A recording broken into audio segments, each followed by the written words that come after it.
Hello Aries, and welcome to your in-depth monthly horoscope for July 2023. This is for the Sun or the Ascendant.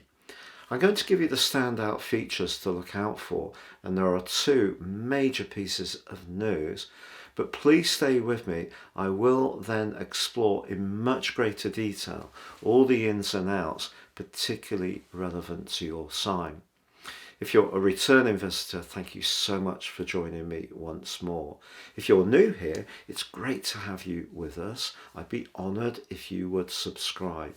Please click or tap on the bell notification symbol. I should also say you can get your free daily written horoscope fired to your device each morning by clicking on the subscription link below. Now, the North Node is the collective direction of travel in terms of our consciousness. And for the last year and a half, it has been going through the part of your situation, which is very much to do with our values, our self-worth, but also our everyday money. And on the 17th of this month, the true North Node is going to reverse into your sign for the first time in 17 years. This is a really significant moment, and I can't wait to share more about this with you. But also, your ruler Mars has been in a very bubbly and charismatic part of your situation for the last 5 weeks or so, and by the 10th of this month it is going to move into the more pragmatic and practical sign of Virgo, where it's going to be for the following 6 weeks. But in week 3 of this month it is going to go into a mighty standoff with Saturn, and of course Saturn can be quite a restrictive energy. What will this mean for you? I need to explore that with you as well. In fact, week 3 promises to be a mightily powerful week because the Sun is also going to be in an opposition with Pluto, so lots to share with you.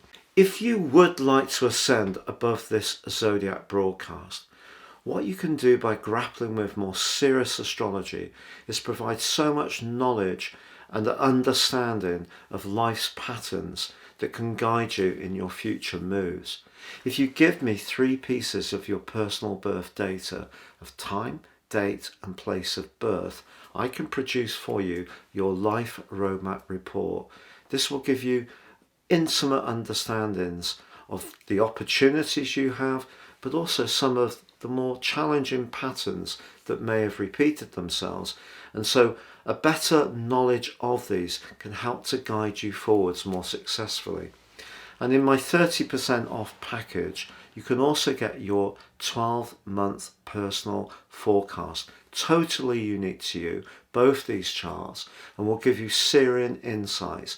Please see the link below for more. However, if you don't know your time of birth, my solar package based on the Sun can still give you a considerable extra understanding that goes beyond this zodiac broadcast. So Aries, as you make your way into July 2023, the Sun and Mercury are in an exact conjunction, or side by side, as we view them from Earth.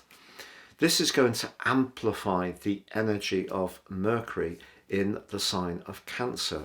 So if you need to think very carefully about some of your emotional responses, your immediate environment, a family matter, or anything to do with a property affair, the chances are that your thinking can really be very crisp, and this could be a big advantage to you. Also, in the first 5 days of this month, the Sun's forging one of its most buoyant and optimistic angles with Jupiter, the planet of growth. Jupiter in the sign of Taurus is very much about resources, but the Sun in the 4th house, like I mentioned, can be to do with property or home changes. But something around your emotional situation could give you a sense of uplift as this month begins. Also, Saturn and Jupiter, which spent much of June in a very positive alliance, still helping each other along within 3 degrees in the first 5 days of this month.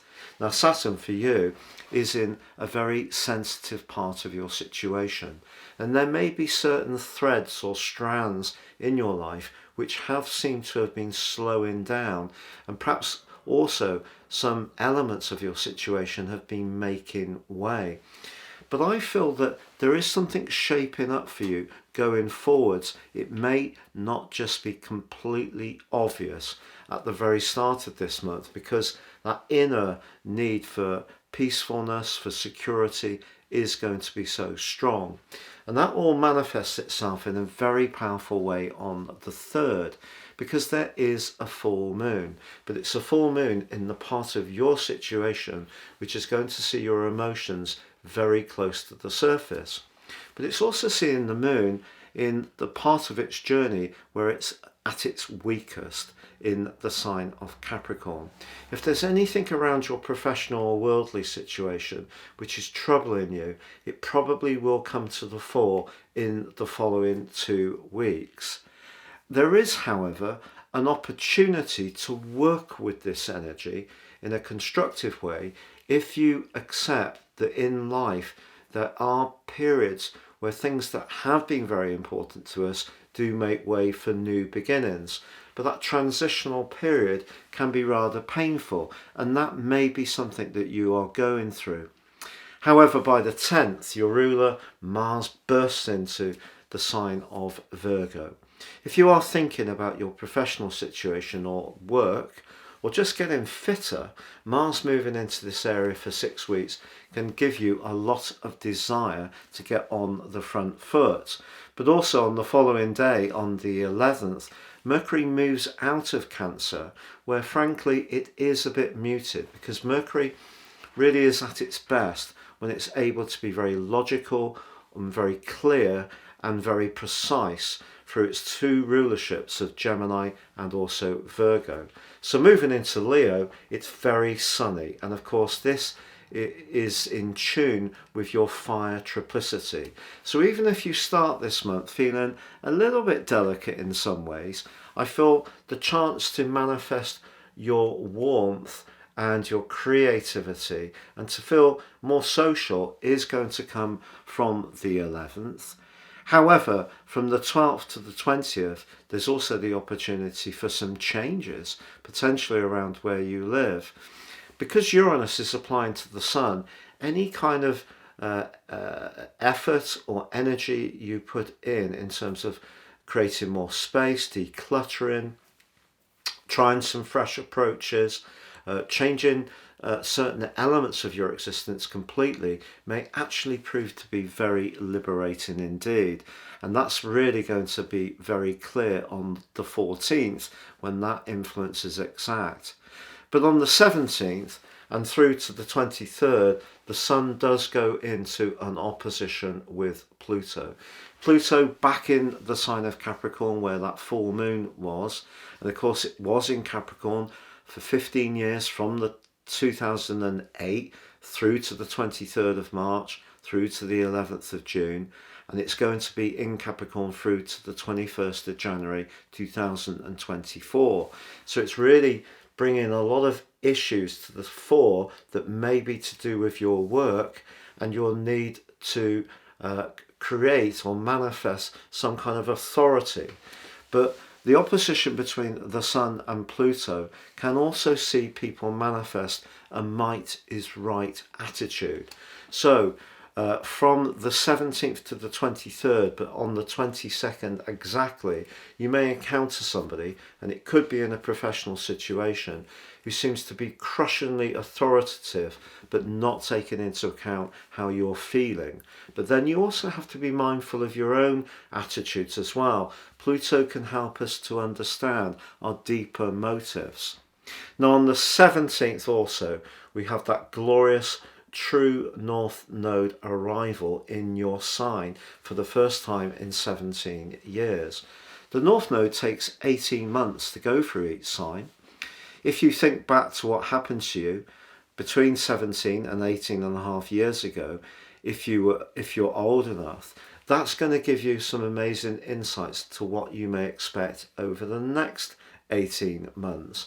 But essentially it is that new beginning, and I did promise this would be the case at the start of the year because of Saturn moving into your 12th house on the 7th of March. You may have felt quite mournful, or certain situations have got very heavy since then. But actually what's happening is things that weren't really deeply working for you are being rooted out in order to create the space for a new, fresh start. And because you had those two lunations in your sign, as the sun entered the sign of Aries on the spring equinox, and also as the sun just crested on the sun in Taurus, you had the solar eclipse in your sign. So two new moons within a month were really prompting you to stand in your power. And you are at your best when you're being very enterprising, listening to your gut instinct and just going with things. So I think you have a tremendous opportunity on the 17th with that nodal switch, but also there's a new moon that day, and that new moon is forging a very positive angle to Neptune.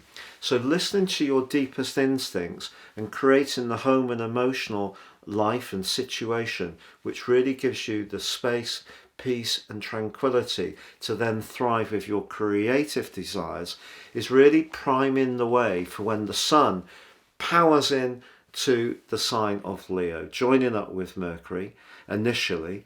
But of course the sun in Leo is where it rules and it shares your fire triplicity. So this gives you a massive opportunity to feel much more desire, but also the need to manifest your talent. So I think the first 2/3 of this month is a lot about security. But I feel Venus on the same day in the sign of Leo goes into a retrograde that lasts for 44 days through to September the 4th. It is possible that this could be a time of soul searching around your love life. I think it's much more likely that you are going to become more outgoing, but also you're going to want to spend time socially with the people who are really important to you. So any fair weather friends may be revealed by Venus's retrograde, and even if a romance isn't quite working as you want, but your chance to really shine is definitely coming through in the last 10 days of this month. What I would say, however, is that opposition between Mars and Saturn, your ruler, which occurs across the 15th to the 26th, could see your physical vitality drop down a little bit, and also your spirits could be a little bit lower as well. If you're someone who has a tender energy, then that could emphasize it. So I wouldn't try to do too much through that period of days. If you're someone who's usually has an abundance of vitality, I just think you're being asked to focus it on the things that are really important. And on the 28th, Mercury is going to be making its way into the sign of Virgo too, joining up with Mars. But see that as an advantage. Mercury rules this sign, and the ideas that you've been generating in the previous week, well, what Mercury and Mars can do is give you the drive but also the precision to apply those ideas in a way which makes them lasting. So the classic form and function. But I think you can really burst forwards as this month goes on into a new epoch for you, and it's really being triggered by the arrival of the North Node in your sign. But there could be some sadnesses and there could be some things that do need to make way for you, particularly around past alliances, or your emotional or home situation may change in some way, but it will be changing for the better. It's been a real pleasure being with you. Thank you so much for joining me. God bless and goodbye.